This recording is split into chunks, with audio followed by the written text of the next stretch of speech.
Hoje vamos conversar sobre a maior notícia da semana, né? Uma notícia triste, né? Sábado agora, hoje é segunda-feira, 2 dias atrás, Israel sofreu o maior atentado terrorista da sua história moderna. Integrantes do grupo Hamas invadiram o território israelense para sequestrar mulheres, crianças, idosos, né? Para barbarizar regiões habitadas por civis. E o governo de Israel reagiu declarando guerra ao Hamas, que usa os palestinos da faixa de Gaza como escudos humanos. Para falar desse conflito que causou milhares de mortes nas últimas 72 horas, a gente trouxe aqui 2 dos maiores especialistas em geopolítica e conflitos armados do Brasil. Chama lá eles, Igor, por favor. Professor Roque e André Leicht.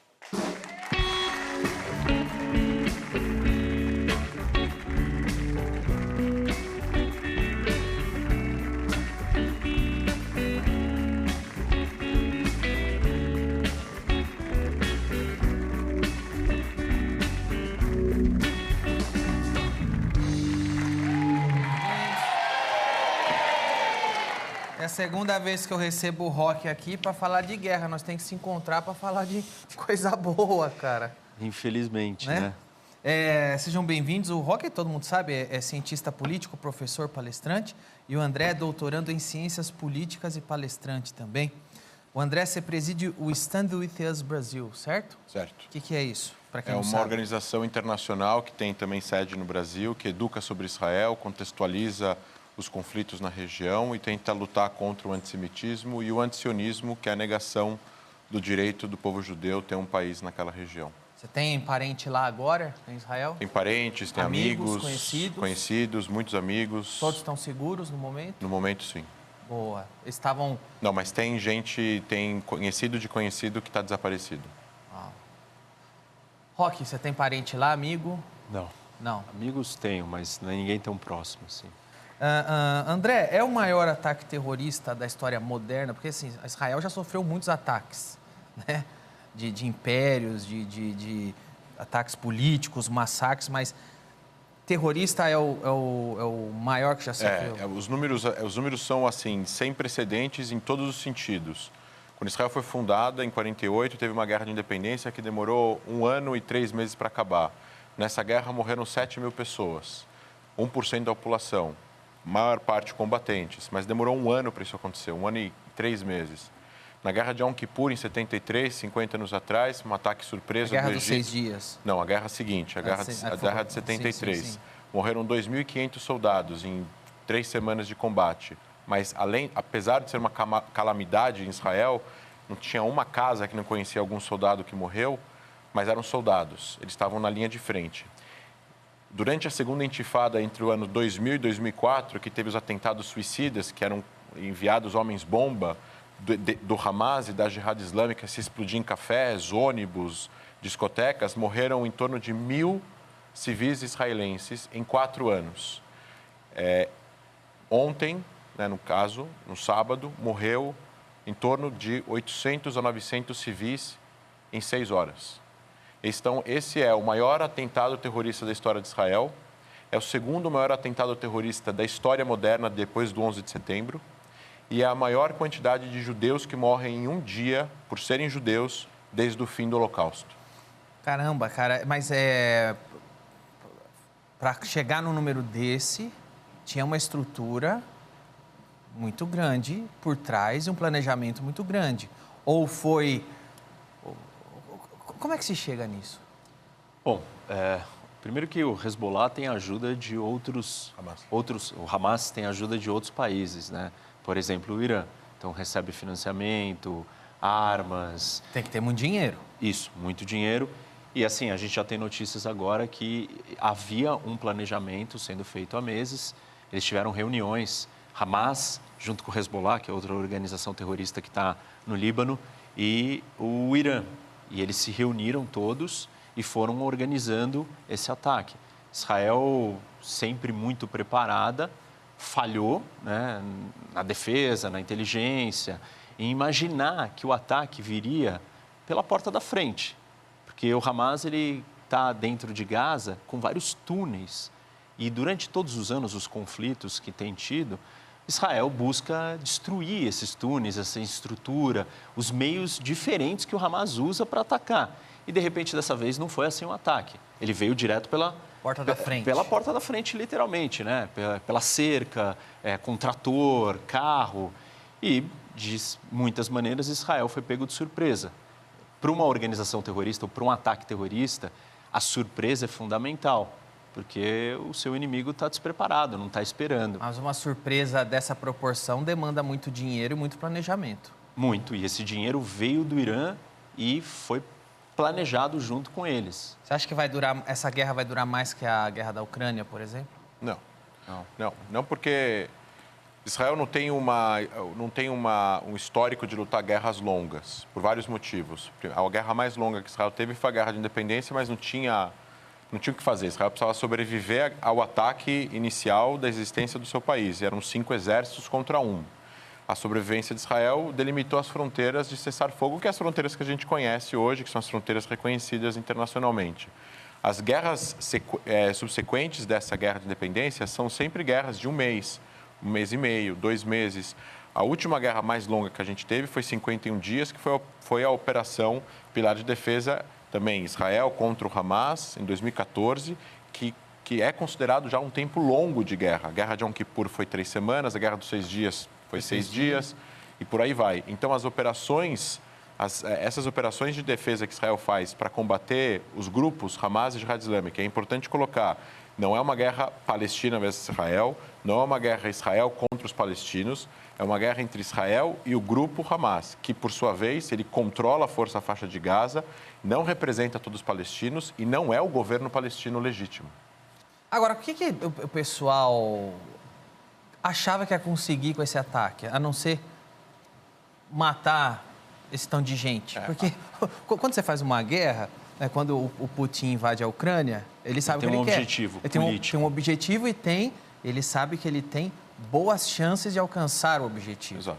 Quando vê um monte de cara com trator, arma, entra lá, sai atirando, eles só querem matar mesmo. Exato. E não é só isso, né? Um grupo terrorista ele não funciona na mesma lógica de um país que tem interesses nacionais e seguranças nacionais para serem atingidos. O Hamas, ele é um grupo que tem uma ideologia baseada na religião, de uma forma extrema, fundamentalista.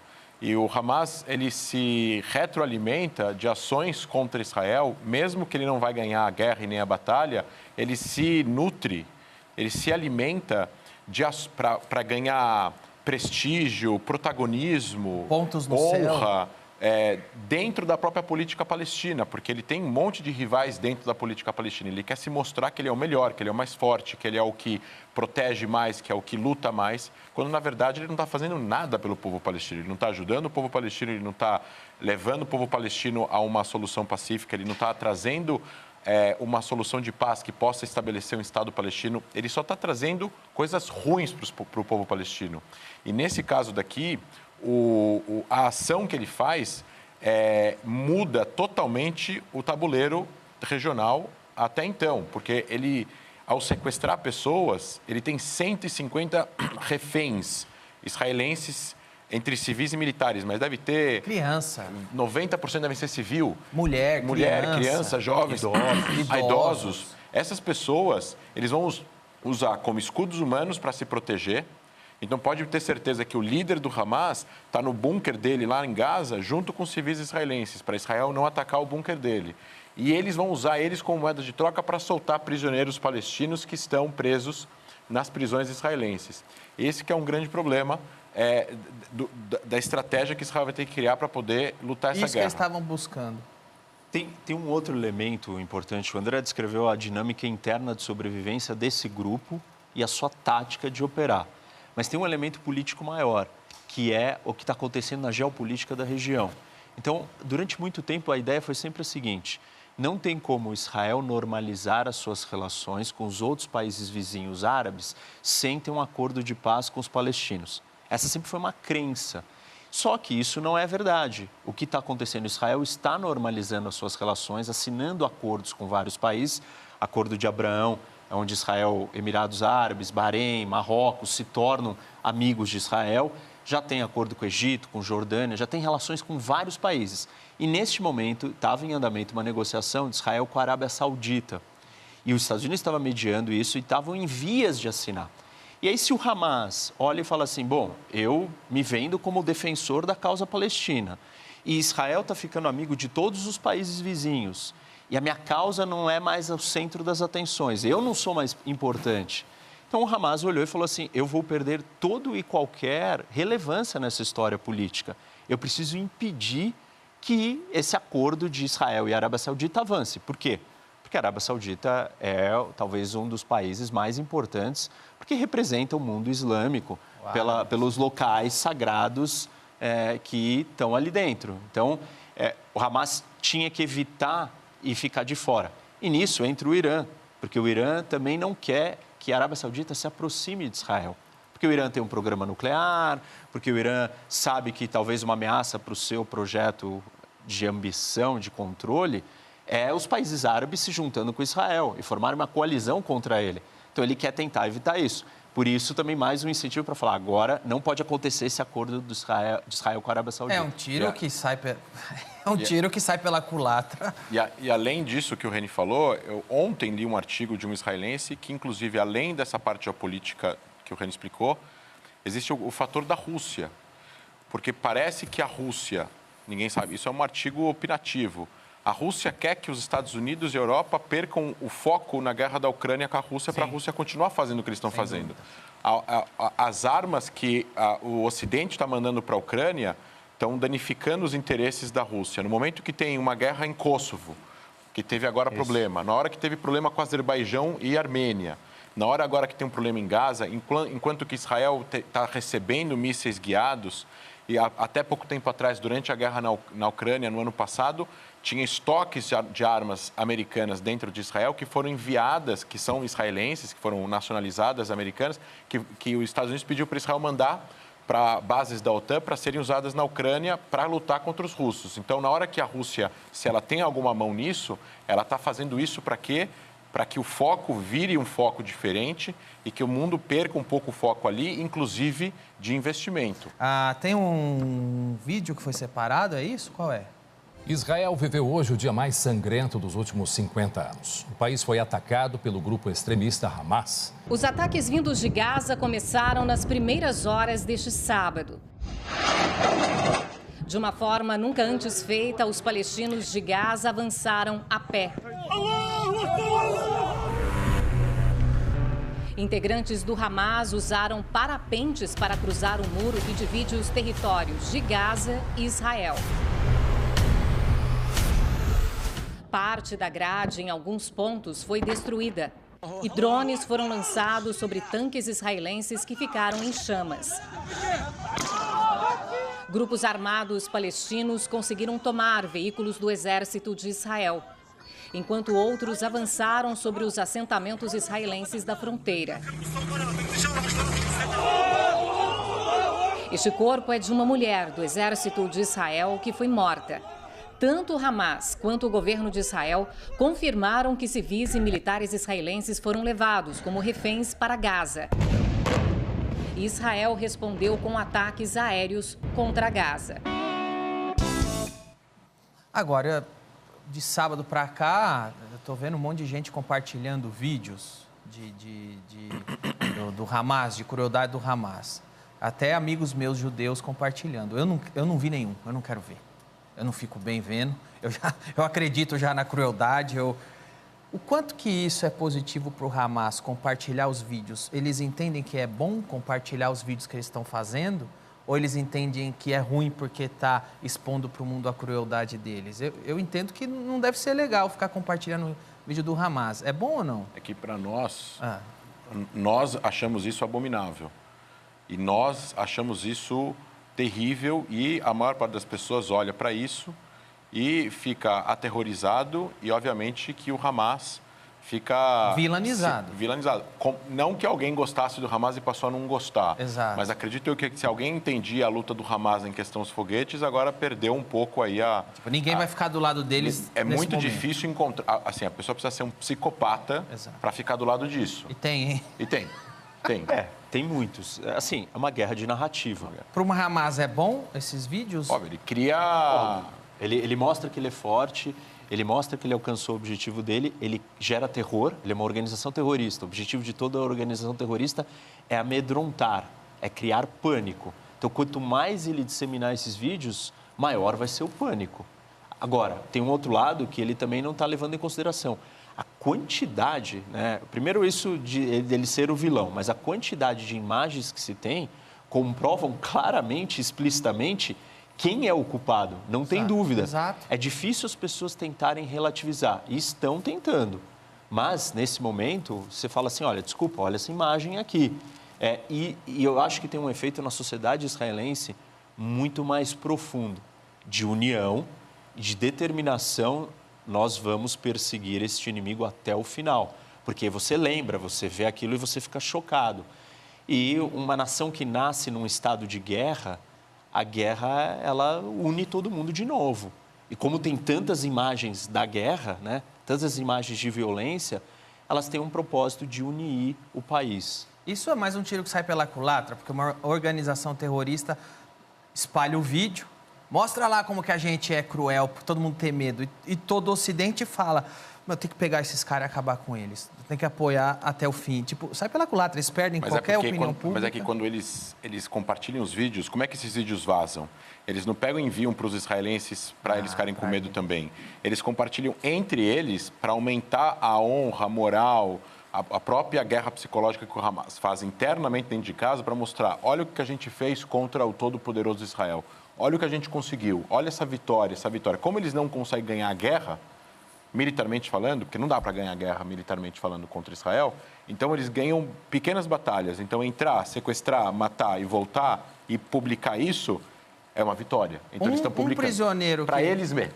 Um prisioneiro que eles libertarem, um prisioneiro do Hamas que eles libertarem de Israel já é uma vitória. Sim. Se eles fizerem, né? Na verdade teve isso, né? Exato. Israel trocou um soldado por 1000 prisioneiros palestinos terroristas do Hamas. E por isso que a quantidade de reféns que eles têm israelense tem um valor, assim, inestimável, do ponto de vista estratégico, militar, de combate e de opinião pública. E tem um aspecto importante. O Hamas, assim como o Hezbollah, são considerados grupos terroristas híbridos. Então, ele tem um braço militar, um braço político, um braço social, um braço religioso e um braço internacional. É quase um Estado, cara. É quase um Estado. Por isso que o Hezbollah funciona com esses 5 braços no Líbano e o Hamas funciona com esses 5 braços em Gaza. Dentro desses braços que eles têm, existe a preocupação com os prisioneiros. Então, um cara do Hamas fez um atentado, foi pego com vida e está preso, foi julgado, condenado e está preso, prisão perpétua em Israel. Matou 10 pessoas. Então, assim como esse cara, tem 4.000 pessoas presas em Israel que cometeram atentados, muitos membros do Hamas. Desses 1.000 presos que o Reni está falando, que foram soltos em 2010 em troca de um soldado israelense vivo, que ficou 5 anos em cativeiro, tá o atual, desses 1.000, estão 20, 30 pessoas que são os atuais líderes do Hamas em Gaza. Então, eles têm meio que uma obrigação moral e ética interna dentro do grupo de se preocupar em soltar os que estão presos ainda em Israel. Então, é soltar gente que é criminosa, que matou pessoas. O líder atual do Hamas em Gaza, Yahya Sinwar, ele foi preso e condenado à prisão perpétua em Israel na década de 80, porque ele matou 27 palestinos. Ele encontrava palestinos que ele suspeitava que colaboravam com Israel, julgava e matava nas ruas de Gaza. Nós estamos lidando com um negócio um grupo de bárbaros. Por isso que por isso que as pessoas têm que compreender o quanto isso é grave e sério. As imagens já mostram. E teve não-judeus que morreram nesse processo. Teve, dos quase 1.000 mortos em Israel, 40 ou 50 são árabes. Teve turistas, tem americanos, tem franceses, tem 3 brasileiros desaparecidos. A gente está falando de pessoas que se comportam como o Estado Islâmico se comportou enquanto o Estado Islâmico controlou regiões na Síria e no Iraque, degolando pessoas. O Roque resumiu, tem que ser inequívoco. As pessoas que consideravam aquilo terrorismo, isso é terrorismo, não pode deixar de usar a palavra terrorismo para isso. A gente está com o Sérgio Uti aqui, que o Sérgio Uti está em Israel. Ele está em Londres indo para Israel. Sérgio, tudo bem? Tudo bem, Danilo. Boa noite para todos. Boa noite, obrigado, viu, Sérgio, por nos atender aqui. Você está em Londres, de plantão, esperando um avião para ir para Israel. Exatamente, a gente teve 3 voos cancelados e daqui a pouquinho vai ter um quarto que, se Deus quiser, vai levar a gente até Israel. Você tem novidades, você tem notícias aí sobre o Hamas?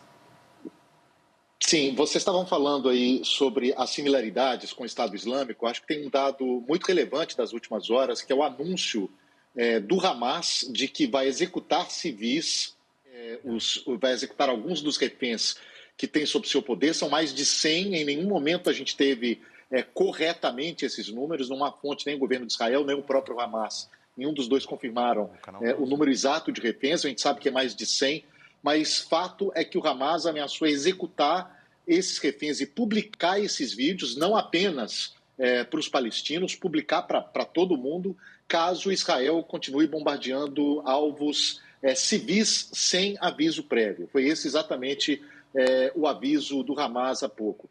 E um detalhe, Danilo, que eu acho que é muito relevante, assim, foi tão sem precedente o que aconteceu desde sábado, tão absurdo, assim, o último número de mortos, a gente está chegando a 1.000 mortos só em Israel. Para você ter uma ideia, esses são números da ONU desde 2008, desde janeiro de 2008 até agora, até junho, na verdade.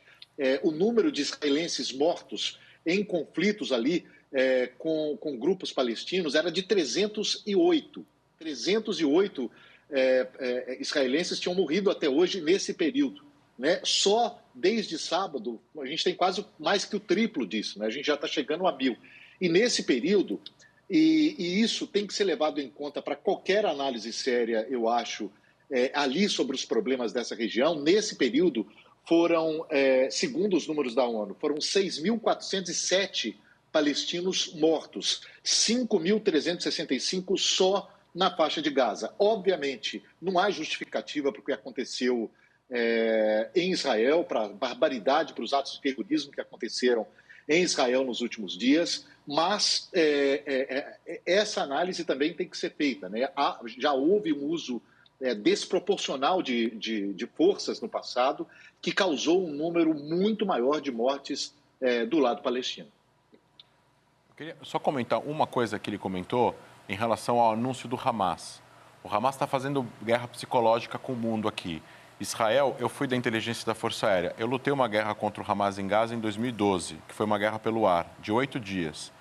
Israel avisa lugares que podem haver civis para não morrerem civis. Quando Israel não avisa, significa que não há civis. E o que está acontecendo agora em Gaza é que Israel está atacando alvos do Hamas com pessoas do Hamas dentro. O que eles querem? Que Israel avise para que eles possam fugir, sobreviver. A Israel está destruindo só concreto.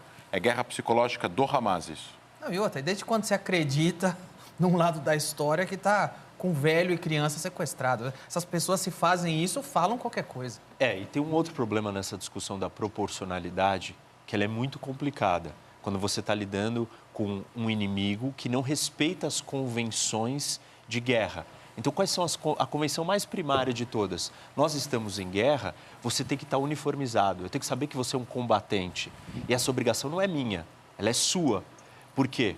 Porque eu não posso atingir um civil.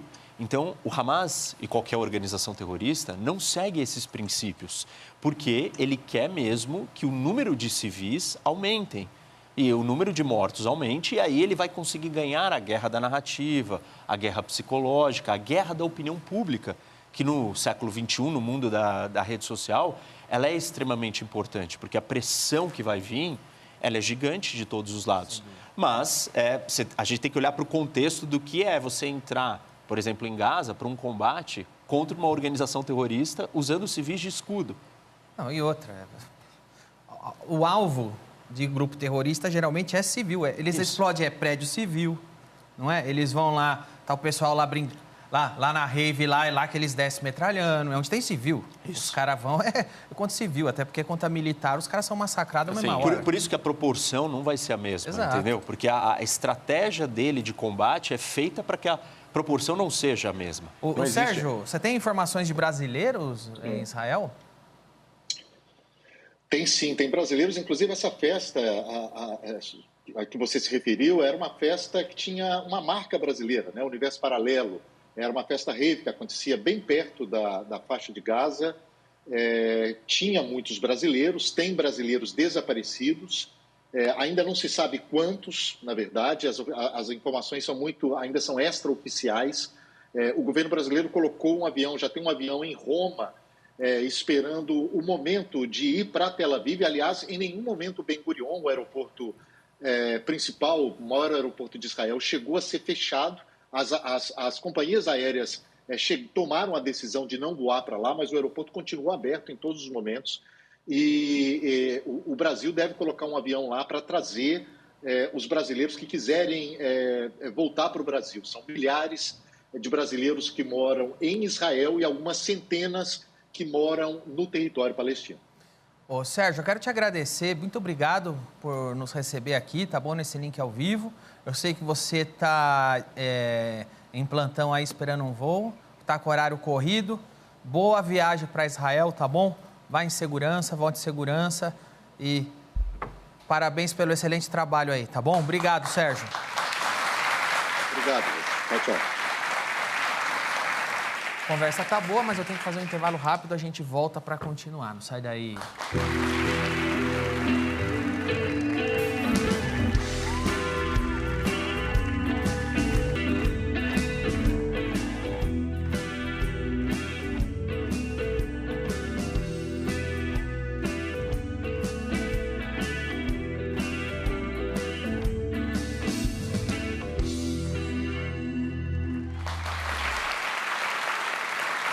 Estamos de volta aqui com o professor Roque, com o André Leist, falei certo, né? Como que é com um sotaque israelita seu nome? Leist. André Leist. É quase francês. André Leist. Boa, vamos continuar a conversa. Tem mais gente aqui para conversar com a gente. Tem o jornalista Henry Galski e tem uma civil, ela é... Bom, o jornalista também é civil, mas quase, né? Que vai em missão também de cobrir. Mas essa é civil total, que ela é gerente de controladoria de finanças. É a Nathalie Levi, certo? Tudo bem, Danilo? Você está em Israel. Estamos bem na medida do possível. Sim, na medida do possível. Você está em Israel, você está próximo à área de conflito? O conflito em Gaza, ele é 40 minutos daqui. Eu moro em Petah Tikva, é uma cidade que fica a 20 minutos de Tel Aviv. Mas se a gente for pegar a estrada e pegar um carro, em 45 minutos a gente chega na fronteira com Gaza. A família do meu marido mora na cidade de fronteira com Gaza. Eles estão bem, graças a Deus, estão no bunker. Mas eu vou te dizer que aqui a gente acaba se sentindo próximo do conflito por estar recebendo também foguetes e por estar vivendo a sirene. O tempo todo a sirene toca quando algum foguete invade. Foguete é o míssil, né, que é enviado pelo Hamas, invade o espaço aéreo e é direcionado para algum lugar específico. Aí toca a sirene próximo aonde pode cair esse foguete. Você chegou a precisar correr para o bunker aí em algum momento? Você veio alguma sirene? Várias vezes. Você está vivendo Várias vezes. Você está vivendo nesse estado de tensão. O governo dá alerta. Sim. A gente recebe... na verdade, a gente não recebe. A gente escuta a sirene e separa tudo que você está fazendo. A única diferença entre aqui e o sul é que, assim, eles recebem muito mais foguetes por causa do alcance do foguete. Então, eles recebem muito mais foguetes. Mas, e fora isso, eles têm muito pouco tempo para chegar. Eles têm alguns segundos para chegar num bunker. A gente aqui no centro, eu tenho 1 minuto e meio para chegar no bunker. E eu tenho o bunker dentro da minha casa. O quarto da minha filha. Então, isso facilita. Né? Em 1 minuto e meio, se eu estou dentro de casa, eu chego rapidamente no bunker e eu estou segura. A gente tem imagens aí que você fez para a gente entender melhor o bunker, né? Cadê? Tem aí a imagem? Para a gente entender melhor do que ela está falando. Olha lá. E aqui a gente tem esse quarto, que vocês podem ver que ele tem uma porta diferente. Ele não é uma porta normal, é uma porta de aço, blindada. E aí, entrando aqui, é um quarto normal. Só que ela tem essas áreas aqui, ó, de respiro. Esse daqui E isso daqui é o respiro e a sirene do quarto. A gente pôs uma cama de casal aqui justamente para momentos como esse. Aqui tem um armário, que a gente tem coisas da minha filha, mas a gente tem coisas também para sobrevivência básica, caso a gente precise ficar aqui. E aqui é o berço da minha filha. Essa janela tem 4 travas aqui, ó. E ela é... Tá vendo? É bem pesado aqui o metal. A parede, ela é de concreto armado, é bem duro. São várias camadas de concreto armado com metal no meio, então pra, não correr o risco de passar alguma coisa. Nem toda casa em Israel tem um bunker. Algumas que não tem, tem algumas alternativas como essa daqui, ó. Que é o VT do subsolo. As pessoas ficam aqui por esse corredor, normalmente mais acumuladas aqui mais para perto da escada mesmo. Aqui pro fundo tem esses 2 banheiros. E aí aqui me deixa um pouco assustada, na verdade. Você vê que de fato não é um quarto, não é um bunker, né? Tá vendo? Daqui, se você ficar mais para perto daqui, você vê que não é um teto de verdade fechado. Daqui, quando os bombardeios são muito perto, você escuta bem forte. Boa, Nathalie, obrigado aí, viu, por compartilhar como está sendo a rotina desses dias tensos aí, né, em Israel. Sua família levanta a hipótese de vir para o Brasil ou ir para outro lugar durante esses dias? Então, na verdade, assim, minha filha não foi registrada ainda como brasileira. Eu tenho uma filha, minha filha tem 1 ano e 11 meses. Então, eu não tenho passaporte para ela não é cidadã brasileira ainda. E eu sou casada com um israelense, meu marido também não tem cidadania israelense, brasileira. E, assim, os aviões de resgate, eles são só para cidadãos brasileiros, e eles estão primeiramente priorizando as pessoas que não são cidadãs israelenses também. Então, eu acredito que, assim, eu nunca iria para o Brasil e deixaria minha filha e meu marido aqui. Sim, cogito ir para o Brasil, porque eu não acho que seja ação deixar a minha filha crescer aqui, querendo ou não, nesse momento, digamos. Eu amo Israel, sempre me senti segura aqui, isso é importante falar, mas realmente, assim, esses últimos dias minha filha está aprendendo a falar. Então, parte das primeiras palavras que ela aprendeu a falar são sirene, que é azaká em hebraico, e guerra, milhamá. Sendo que a gente nunca falou a palavra guerra em casa, mas a gente vê televisão e ela escuta. Então, fora isso, quando toca a sirene, às vezes ela tá dormindo, eu percebo que ela fica assustada, ela quer ficar com a gente, ela não quer mais dormir no berço dela sozinha. Quantos anos tem sua então, filha? existem algumas coisas... Ela tem 1 ano e 11 meses. 1 ano e 11 meses. Eu tenho medo de sair na rua, por exemplo. Existem terroristas ainda soltos aqui. O país não consegue quantificar quantas pessoas estão aqui, quantos desses terroristas estão aqui. E você não sabe quem é a pessoa que está andando na rua. Se pode te atacar, se não pode. Fora isso, a gente recebeu há mais ou menos 1 hora atrás, a gente recebeu um anúncio do governo pedindo para as pessoas ficarem nos bunkers nas próximas... É uma medida de segurança, mas é uma medida que nunca foi solicitada a nenhum israelense, que é de ficar as próximas 72 horas nos bunkers, levar a reserva de água para essas 72 horas, comida e tudo que for necessário para essas próximas 72 horas. Então, eu acabei até entrando aqui atrasada, porque a gente estava tentando se organizar aqui em casa para encher garrafa, para ter coisa suficiente dentro do bunker para a gente conseguir se manter. O Henry tá aí? Cadê o Henry? O Henry é jornalista, tá aí? Você tá próximo ao conflito? A área de conflito? Eu estou no norte, eu estou numa cidade chamada Harish, que é parte do distrito administrativo de Haifa, mais para o norte de Israel. Fica mais ou menos a metade da distância entre Tel Aviv e Haifa. A gente também, na verdade, está trancado dentro dos quartos, por orientação do governo. Nós recebemos essa mesma determinação que a Nathalie mencionou agora, de comprar alimentos, ter dinheiro em espécie, enfim. Agora, na sequência, a gente recebeu uma outra informação de que se tratava, até para dizer para a Nathalie, que não é uma orientação, mas uma recomendação.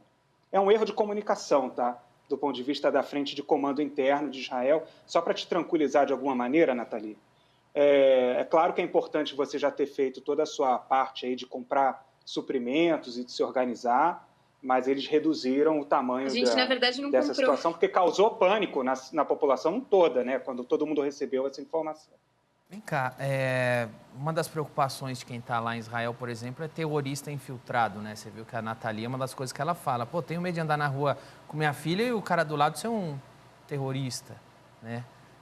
Qual que é o trabalho para limpar a população desses terroristas infiltrados que se passam por civis? Então, assim, a priori, a inteligência de Israel consegue saber quando um terrorista entra em Israel através de vários sistemas de alerta, de segurança e de informantes. Quando já teve no passado atentado em Tel Aviv, que o cara conseguiu fugir, ele ficou 6 horas, 7 horas foragido depois do tiroteio e foi morto na cidade adjacente. É muito difícil o cara conseguir se esconder por muito tempo, porque a desvantagem do país ser pequeno, então a Nathalie, o Henry, tão longe, mas tão perto, né? Eles estão sob o alcance desses foguetes, ao mesmo tempo o país ser pequeno, é muito difícil a pessoa conseguir fugir e ficar de eterno dentro de Israel foragido. Ela vai precisar de uma hora sair da toca e comprar comida, se alimentar, ir no banheiro, etc. e tal. Mais fácil E monitorar. aí tem uma série de isso. Você tem monitoramento via satélite, você tem monitoramento via celular, você tem pessoas olhando na rua e aí, no final das contas, uma pessoa que levanta-se a suspeita e todo mundo que trabalha nas forças de segurança consegue identificar na rua esses suspeitos através do comportamento, linguagem corporal, e essas pessoas mais cedo ou mais tarde vão ser pegas. Então, se ainda tem terroristas do Hamas que estão dentro de Israel, assim, os dias deles estão contados para eles serem descobertos ou mortos. Agora, eu vejo aqui no Brasil muito intelectual, jornalista relativizando. Sinceramente, eu vi na Folha de São Paulo, os caras... A Folha de São Paulo é ótima para adjetivar. Comediante lá é criminoso, na manchete. Agora, chamaram o terrorista de combatente, como se fosse soldados. Isso você estava no UOL, sábado. Combatentes do Hamas realizam um massacre e fazem reféns. Está longe de ser combatente, não.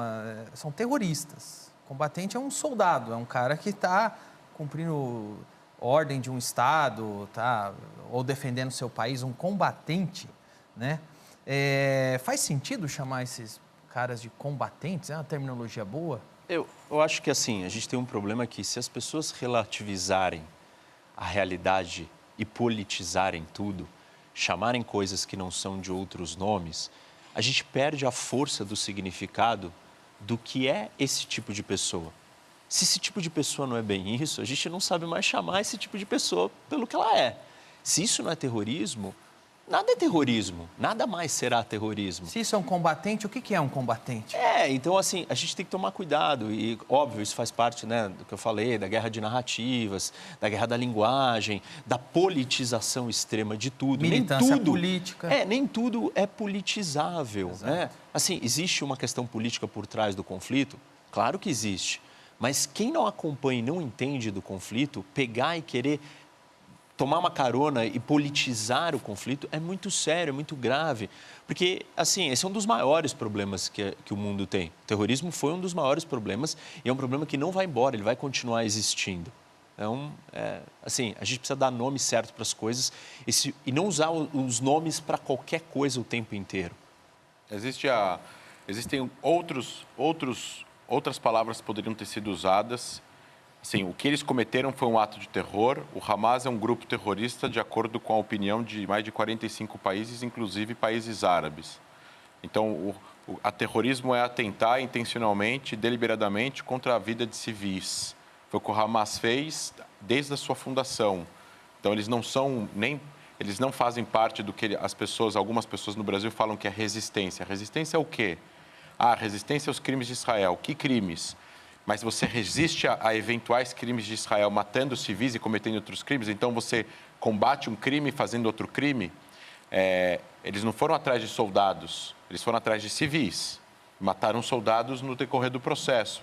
Eles poderiam ter usado, nessa notícia que vocês colocaram na tela, militantes do Hamas é uma palavra um pouco melhor. E uma palavra pior do que combatente seria chamar eles de soldados, né? Combatente é quase ali. Guerrilheiros, né? Então, assim, mas existe o jargão jornalístico e, às vezes, tradução sem intenção ou com intenção. Mas que existe um problema no entendimento.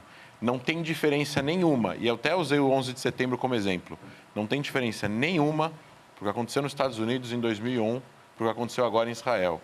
Se você vai chamar agora o Bin Laden de combatente, então eu acho que você está do lado errado da história no teu entendimento do que realmente aconteceu, tanto nos Estados Unidos como em outros lugares do mundo, como aconteceu em Israel. Eu tenho que fazer um outro intervalo rápido, a gente volta para continuar, não sai daí.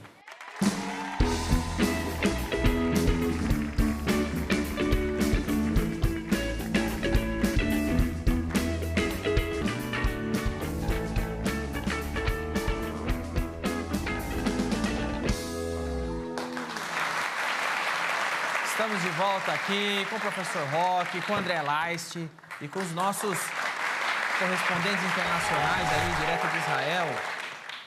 Henri, você é jornalista, você está aí, qual que é você está indo em campo para trabalhar?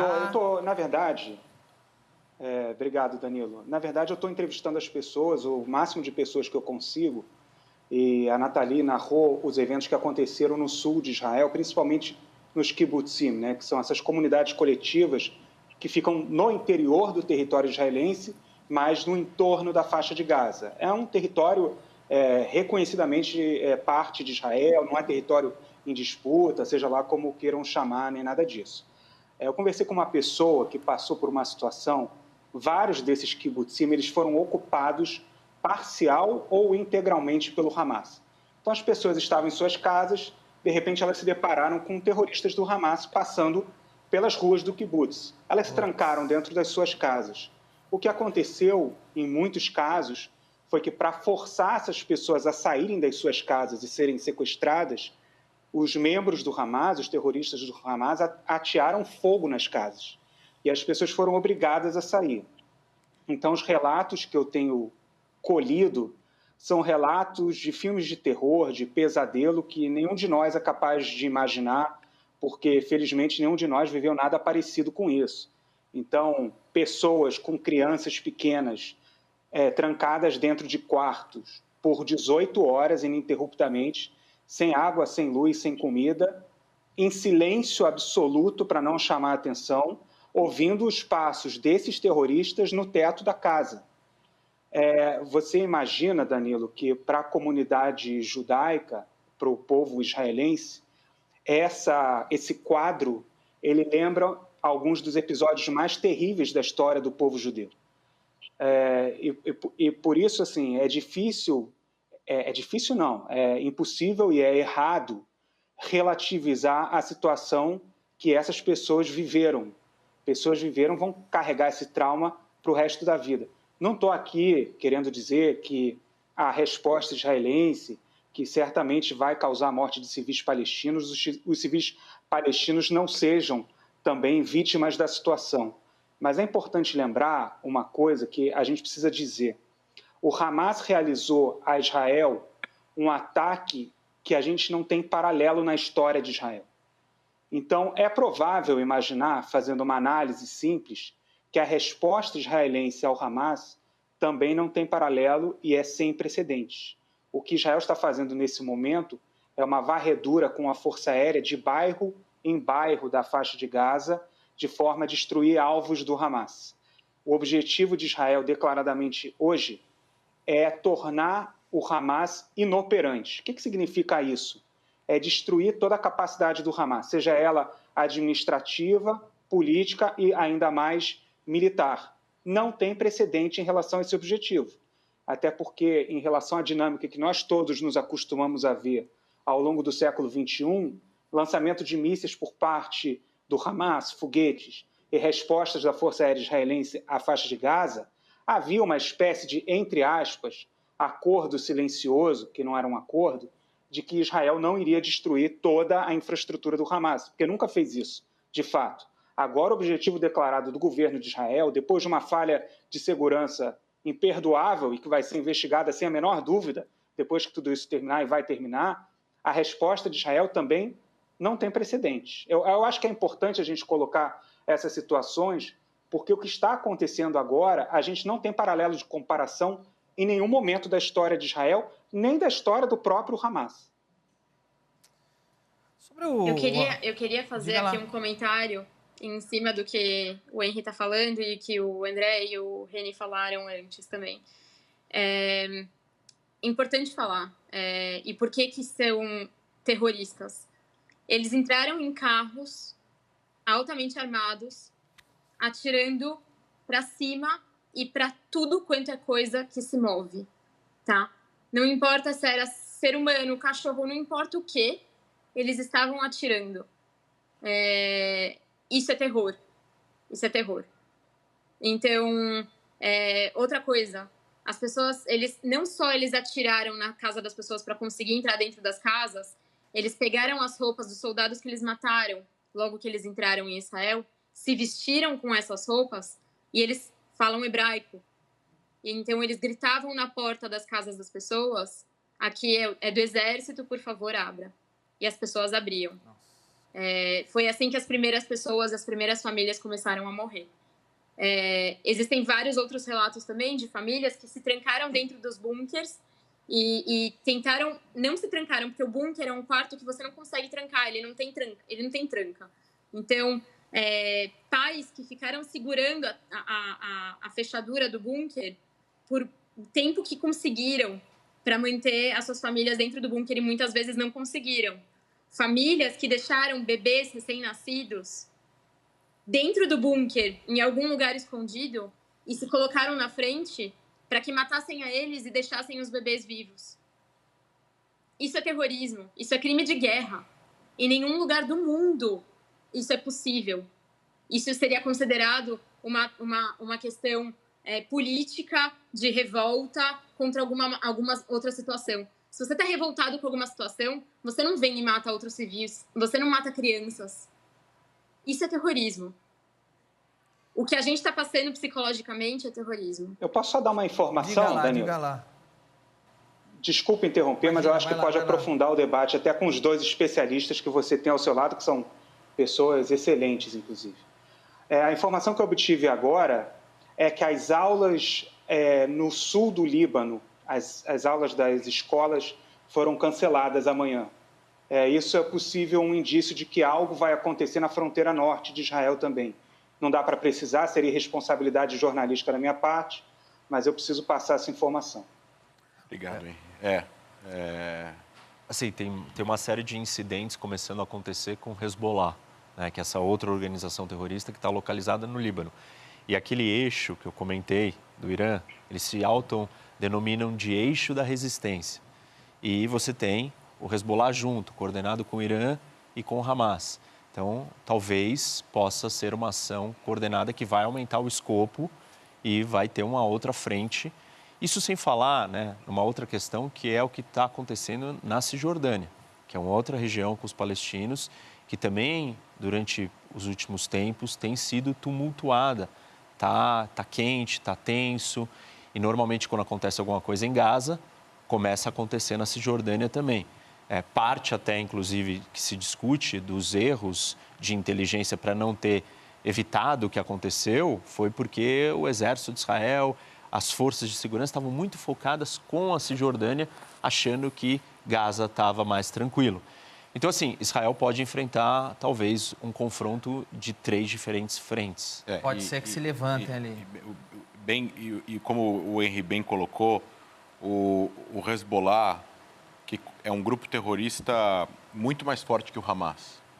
E ele está dentro de um país soberano que tem acesso ao mundo externo, diferentemente de Gaza, que tem bloqueio marítimo, que entra por terra é verificado por Israel, a fronteira com o Egito é completamente fechada, então o Hamas tem mais limitações para conseguir montar um poderio bélico. O Hezbollah também tem um orçamento 6, 7 vezes maior que o do Hamas, quase $1 bilhão por ano. E então eles têm uma força tática muito forte de foguetes e de homens. O perigo estratégico para Israel, contanto, é maior.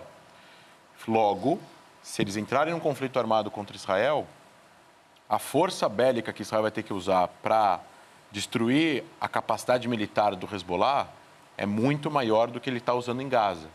E se Israel empregar muita força bélica para contra-atacar o Hezbollah no Líbano, novamente, quem vai sofrer as consequências disso vai ser o Líbano como país e a população libanesa. Porque o Hezbollah é um grupo terrorista que usa as estruturas do Líbano, pontes, depósitos, portos, aeroportos, para se armar. Logo, Israel vai ter que atacar a infraestrutura do Líbano como país. Vai fechar o espaço aéreo, vai impor um bloqueio marítimo temporário, eventualmente vai faltar mais luz do que já falta no Líbano. O Líbano está com uma economia terrível, sem presidente.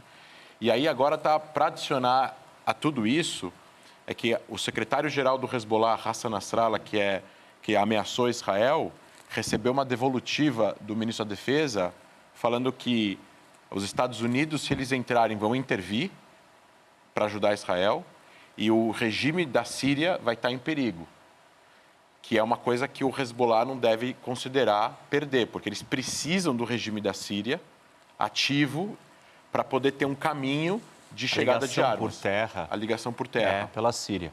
Mas isso que o André está descrevendo, ele é um problema porque envolve um país. Envolveria o Líbano. País soberano. Isso. E aí, quando envolve um país, você vai ter uma repercussão, né, internacional, opinião pública. O Líbano, a população do Líbano, que tem várias divisões internas... E vira Israel ataca Líbano. Isso. Exato. E assim, essa história ela começa a ganhar outro escopo e aí é muito difícil de você conter quem é o certo, quem é o errado, por que começou assim. Aí daqui 5 anos Israel foi lá e tocou bomba no Líbano. No Líbano não tinha nada, né? Aí vai virando isso. Agora, vocês acham que o Hamas tomou essa atitude, foi uma atitude isolada do Hamas e os outros estão pegando carona e ver se dá? Ou já era uma aliança ali que falou, pronto, chegou a hora, o Hamas vai lá, faz o que tem que fazer e depois nós... Você acha que já é... Desde abril, estão tendo reuniões no Líbano e na Síria com um braço da Guarda Revolucionária Iraniana, que chama Força Quds, que é o braço da guarda que atua fora do Irã, com Hamas, Hezbollah e outras organizações terroristas palestinas, e eles estão se reunindo e planejando. Nas últimas semanas, foi dado o sinal verde do Irã para fazer o ataque. Ele não conseguiria fazer isso sozinho ou não se sentiria seguro, porque ele sabe que o Hamas ele provavelmente vai deixar de existir. Israel vai caçar cada um dos seus líderes, vai perseguir e matar todos eles. Ou seja, o Hamas sabe que ele vai acabar. Que vai acabar. Então, assim, ele vai acabar... bem maior. Isso, e aí ele tem que estar fazendo isso conectado com alguém. Ele entrou para fazer a parte dele. Quero agradecer, Roque, obrigado por ter vindo, tá bom? Muito obrigado, André, muito obrigado. Quero agradecer nossos links ao vivo aí, o Henry, Nathalie, muito obrigado, tá bom? Obrigado ao Sérgio também, que não está aqui agora, porque já está indo para Israel. Bom, e aqui a gente fica na esperança e na fé e que isso acabe logo, né, cara? Que não é bom para ninguém. Lamentáveis as imagens aí do que aconteceu com Israel aí. A gente está torcendo para tudo terminar logo da melhor maneira possível, tá bom? Muito obrigado por terem vindo aqui, tá?